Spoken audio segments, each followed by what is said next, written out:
Il y a eu des moments assez sympas dans ses réponses. Celui qui disait la fille m'a fait tourner pendant 2 mois, c'est fou ce qu'on est parfois impatient. Vous avez entendu le dernier? Il dit que lui, il ne connaît pas Goumengoumen, que c'est lui qui donne. Et avant lui, il y a celui qui disait, en tout cas, Goumengoumen, hein, j'ai connu ça dans ma vie. Ça fait mal, hein. Ça fait très mal. Allez, merci de saluer en tout cas tous ces téléspectateurs qui sont intervenus, qui ont accepté de répondre à des questions. On va les saluer avec encore une fois un tour d'applaudissements. Merci beaucoup de partager. Et ce partage continue cette fois-ci en compagnie de notre invité du jour, M. José Manuel Ejapa, dit Coco Joyce, qui a connu beaucoup de beaucoup de déceptions amoureuses dans sa vie. Je tiens à dire déjà dans un premier temps que vous êtes né le 1er janvier 1971 à 6 h du matin. Vous avez empêché votre mère de fêter ce jour-là. Oui, je suis désolé, je lui présente des excuses déjà. Oui, c'est ça. On m'a dit que c'était autour de 6 h du matin. Donc, bon. Et vous avez 47 ans aujourd'hui. Oui, j'ai 47 ans aujourd'hui. Un bel âge, vous avez aussi le charme de l'âge. Merci beaucoup. Ouais, ça se voit. Et vous vous souvenez déjà de votre première relation amoureuse? Ça s'est passé où? C'était au collège? Oui, c'était au collège. C'était au collège, j'étais encore au collège. Bon, moi j'appellerais ça, c'est ce qu'on appelle des amours de jeunesse. Donc c'était juste... Des amourettes? Des amourettes, voilà. Donc c'était juste un flirt. Et bon, c'était rien de sérieux en fait. Voilà, donc c'est tout. Bien dit, c'était rien de sérieux. Puis il y a eu, avec la croissance, le développement, l'époque où on commence à mettre un peu plus de conscience dans nos engagements, dans nos relations, vous en avez connu plusieurs qui ont éclaté. Alors, pour l'émission et vu la pression du temps, ce que nous allons faire, c'est de nous attarder, de mettre notre focus sur les 3 dernières. Les 3 dernières. Enfin, sur les 3 dernières importantes. Voilà. La première, enfin, de ces 3 dernières, la première a démarré en 2000, la deuxième en 2007 et la troisième en 2016. Celle-là, elle était encore beaucoup plus sérieuse. Elle avait failli même aboutir à un mariage. Oui, tout à fait. Et finalement, ça a échoué. Alors, revenons sur la première relation. Dites-nous déjà, comment est-ce que c'est fait la rencontre avec cette fille que vous avez aimée? Oui. Et qu'est-ce qui s'est finalement passé? Bon, disons que je l'ai rencontrée, c'était un soir, dans un maquis, à la Riviera 2. J'étais en train de prendre un pot avec un ami. Et puis, elle est entrée. Elle était accompagnée de 2 personnes. Et quand elle s'est installée, bon, elle m'a tout de suite accroché. Quoi. Tout de suite? Voilà, tout de suite. D'accord. Alors, pour qu'elle vous accroche tout de suite, il y a dû avoir un profil, une silhouette. Oui. Qu'est-ce qui vous attire en premier chez les femmes? Là, physiquement, je dirais que c'est physiquement d'abord que j'ai été attiré. D'accord. Et qu'est-ce que vous voyez? Donnez-nous des images pour qu'on visualise avec vous. Quelle partie du physique? En d'autres termes ou plus simplement, c'est quoi votre genre de femme? Mon genre de femme, physiquement d'abord. Physiquement, c'est une femme bien roulée, comme on dit. Pardon, on n'a pas entendu? Une femme bien roulée, voilà. Une femme bien roulée. Bien, voilà, physiquement. Mais je pense que ça, c'est pas... Avec des rondeurs, c'est ça? Oui, avec des rondeurs. D'accord, oui. des courbes. Mais disons que ça, c'est pas le plus important. C'est pas le plus important. Moi, je privilégie plus le côté mental, le côté spirituel de la femme. Okay. Dès qu'elle est rentrée, vous avez vu tout ça en même temps? Non, avec elle, ça a été tout de suite ça a été le physique, puisque je ne la connaissais pas. Et donc, disons que en résumé, c'est un peu ça. Moi, je suis plutôt... ce que je recherche chez une femme, c'est ça. Après avoir été charmé par le physique, vous mettez c'est plus surtout le côté sur le charme spirituel, le côté mental. Voilà. D'accord. Alors, parlez-nous de votre vécu avec cette dernière-là, ou cette première-là. Notre vécu, c'était un vécu tout à fait ordinaire. C'était tout à fait ordinaire. On vivait ensemble à Angré. J'habitais à Angré à l'époque. On vivait ensemble et la relation se passait très très bien. Ça se passait très très bien. C'était un quotidien tout à fait ordinaire. Voilà. Et vous avez su la faire rêver? La faire rêver? Oui. Bon, je sais pas. Je sais pas. Je crois pas. Vous ne savez pas faire rêver les femmes? C'est un peu difficile. C'est un peu difficile. Je sais pas. La faire rêver. Bon, je crois pas que je l'ai fait rêver. Je crois pas. Sinon peut-être qu'on serait encore ensemble aujourd'hui. D'accord. C'est peut-être la raison pour laquelle. Alors pourquoi vous êtes séparés donc sur cette relation-là? Ben, pourquoi est-ce qu'on s'est séparés? Parce que il s'est produit quelque chose. Il s'est produit quelque chose qui a tout déclenché en fait. En fait, à cette époque, je faisais une rage de dents dans cette période-là. Et en fait, je lui avais confié de l'argent parce qu'on devait organiser une sortie avec d'autres amis. Et finalement, la sortie a été annulée.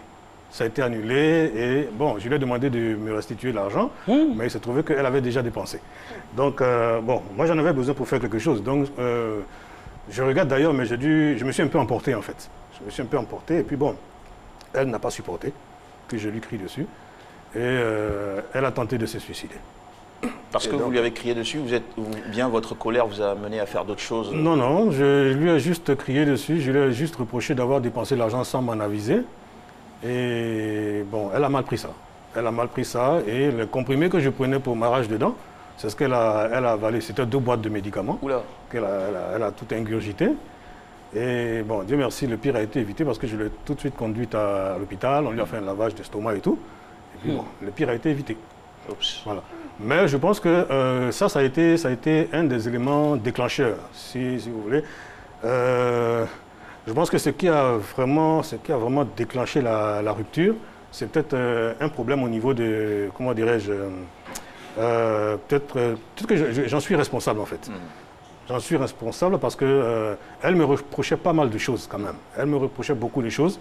Et j'assume ça, je reconnais effectivement ce qu'elle me reprochait. Notre curiosité nous pousse à vouloir en savoir un peu plus sur ces reproches qu'elle vous faisait. Oui, oui, elle me reprochait surtout de passer beaucoup plus de temps dehors avec mes amis qu'avec elle.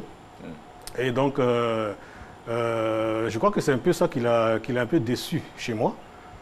Et ceci, ajouté à ce qui s'était passé, ça a commencé à créer un déclin dans la relation. Et puis bon, finalement, un matin, on s'est séparés. Voilà. Et puis, il y a eu une deuxième relation, quitte à savoir si vous aviez précédemment tiré la leçon de la première, une deuxième relation qui disait en bon, introduction. tirer les leçons, je ne sais pas, peut-être que j'ai tiré les leçons, peut-être pas, je ne sais pas. Mais en tout cas, la deuxième relation aussi, c'est... elle a bien démarré, comme la première, elle a bien démarré, tout allait bien. C'était en 2007, cool, oui, c'était dans les années 2007, je crois, oui. Et donc, tout a bien démarré, c'était normal, c'était cool, et puis...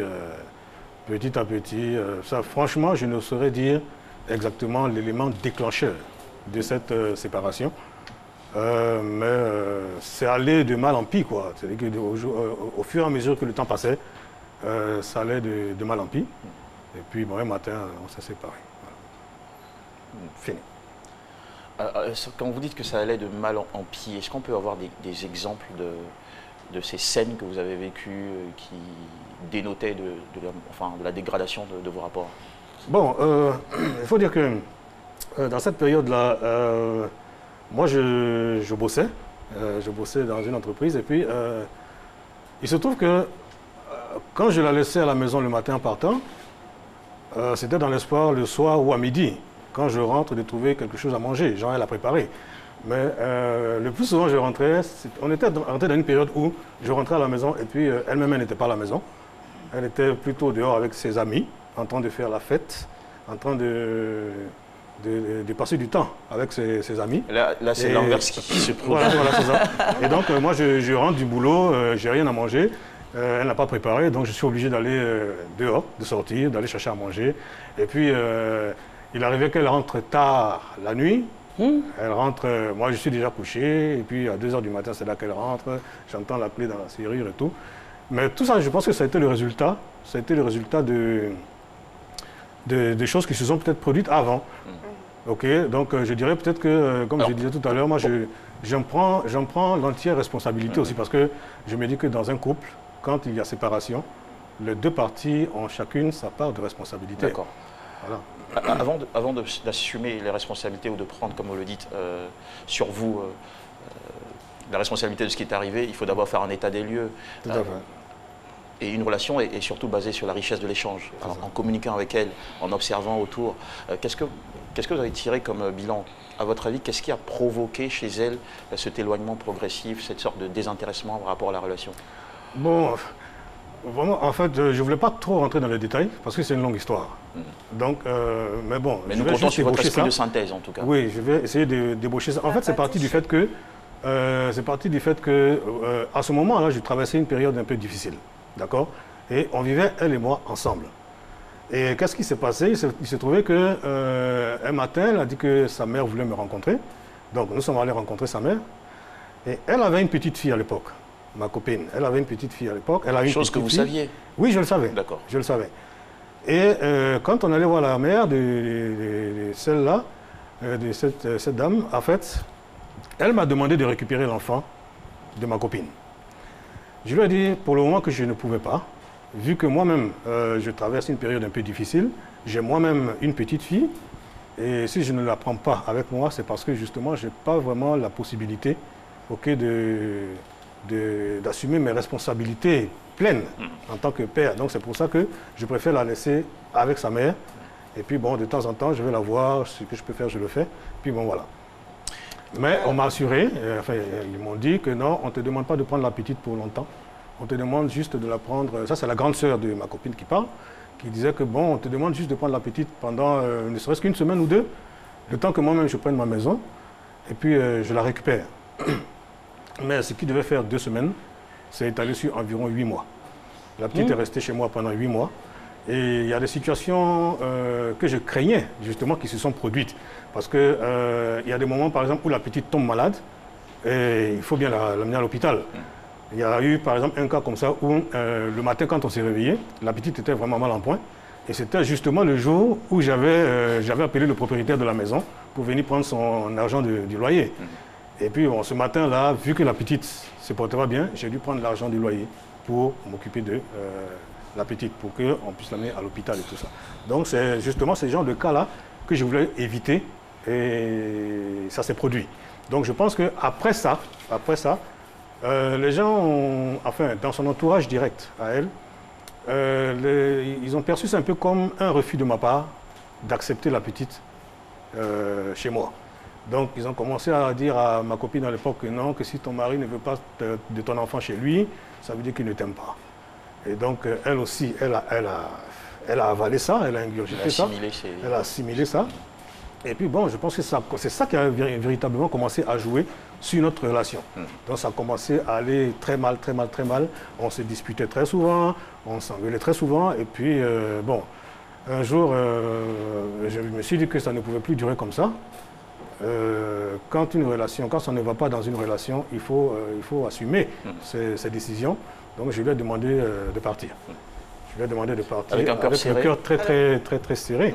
Je lui ai demandé de partir et elle est partie. D'accord. Alors, ce que je veux savoir, excusez-moi, la copine en question, vous viviez avec elle? Oui, on sur vivait le même ensemble. toit. Et vous avez dit tout à l'heure que vous avez une fille également. Oui. La fille vivait où? La vôtre? La fille vivait dans la famille de sa maman. Ok. Alors, est-ce que, je veux dire, pour quelqu'un qui a déjà eu une première relation, ça ne s'est pas bien passé, ainsi de suite et tout, c'était quoi vos objectifs à chaque fois que vous décidez de vous mettre en relation avec une femme? Parce qu'à la base, vous saviez qu'elle avait un enfant. Oui. Donc, je me dis, quand tu... Je ne suis pas en train de vous juger, hein, moi, je Non, me dis oui. naturellement, quand tu sors avec une fille, quand tu dragues même une fille, et que tu sais que cette dernière a déjà un enfant, je me dis, à long terme, il y a un projet. Est-ce qu'à un moment, on ne se dit pas que je prends la fille, je prends également tout ce qu'il y a Oui, tout à fait. avec tout à cette fait. fille-là? Donc, après, Tout à on fait. a refait. D'accord, mais il avait des difficultés financières. Je ne réponds pas pour vous. On aura la réponse juste après la petite pub qui s'impose à nous. À tout de suite sur RTI, mesdames et messieurs. Information, culture, surprise avec des témoignages à la fois édifiants et renversants, le tout dans un cocktail de bonne humeur. Allez, retrouvez-nous du lundi au vendredi à partir de 12h. Car à 12h GMT, on est tous Féminine.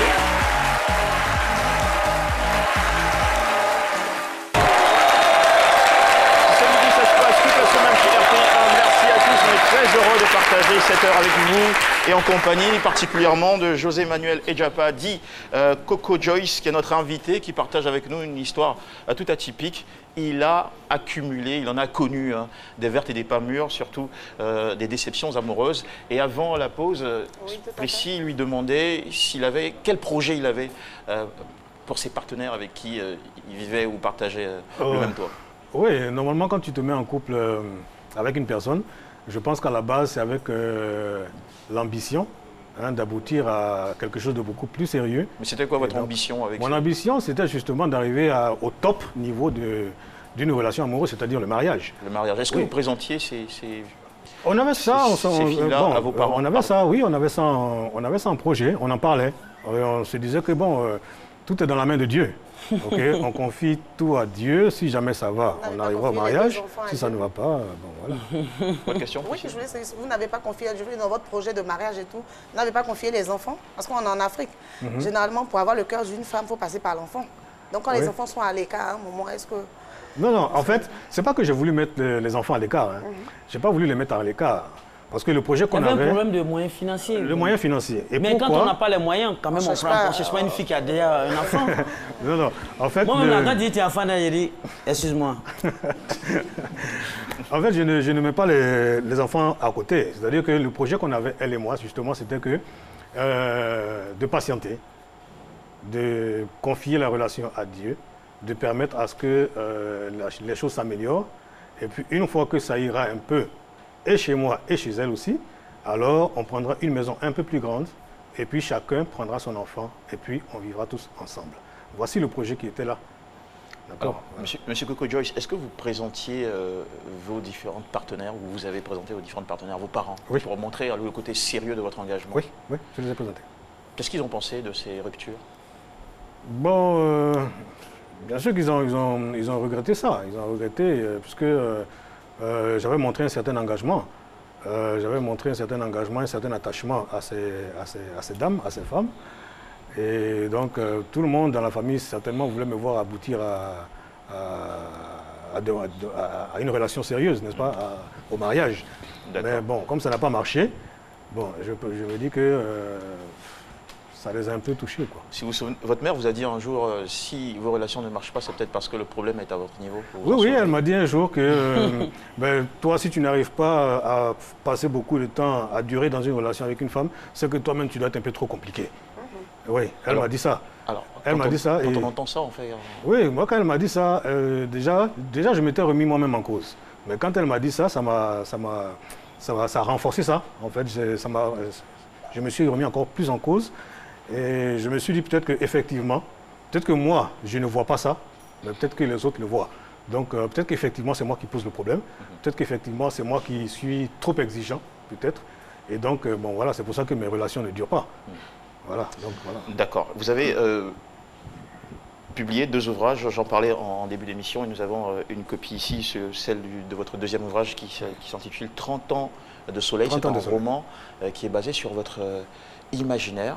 Oui. Voilà, vous nous racontez une histoire d'amour qui reste solaire, colorée, charmante pendant 30 ans sans aucun ombrage. Oui. C'est bien ça? Oui. 30 ans de soleil, oui, c'est un roman qui raconte une histoire d'amour, une histoire qui se déroule pendant exactement 30 ans. Et donc, je me dis quoi? Je me dis, quand on est dans le domaine, quand on rentre dans le domaine de l'imaginaire, parce que je précise qu'en fait, ce livre, statistiquement parlant, je dirais que il y a peut-être 90% d'imaginaire et 10% de vécu, donc expérience personnelle. Et donc je me dis quoi, que dès l'instant où on rentre dans le domaine de l'imaginaire, je pense que tous les coups sont permis. Donc en tant qu'auteur, je me suis permis, par exemple, de penser, on a tendance souvent à dire que dans l'amour, dans un couple, il y a des hauts et il y a des bas. En rentrant dans l'imaginaire, alors moi je me suis permis de penser par exemple à une relation amoureuse avec seulement des hauts, sans des bas.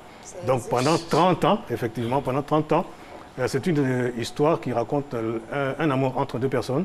Et pendant ces 30 années-là, le soleil n'a fait que briller sur leur relation. Est-ce que ce n'est pas votre rêve finalement que vous consignez dans cet ouvrage? Oui, je pense que oui, c'est mon rêve. C'est peut-être le rêve de n'importe qui. Vous dites, je rêve d'avoir une relation sans ombrage et donc vous mettez vos aspirations à l'intérieur. Oui, on peut dire ça. On peut dire ça. Je pense que tout le monde aspire à ça. Quand on se met en couple avec quelqu'un ou bien quand on commence une relation amoureuse, je pense que le souhait de tout le monde, ce serait d'avoir une relation sans ombrage. Même si on dit parfois que c'est les ombrages, justement, qui donnent un peu de piment à la relation. D'accord. Parce que quand on fait par là, et puis après on se réconcilie.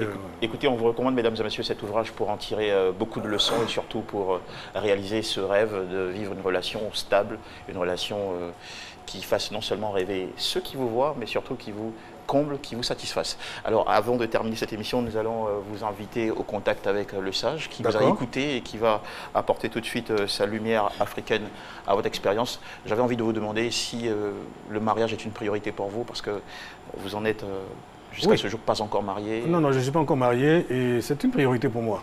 Mais si je ne le suis pas encore, c'est sûrement parce que je n'ai pas encore reçu cette grâce de la part de Dieu. Et donc, j'aime bien parler de Dieu parce que je le mets au centre de ma vie. Et donc, c'est peut-être la solution définitive après. Oui, c'est ça. D'accord, merci. Voilà. Alors, place maintenant à l'expérience de notre sage du jour.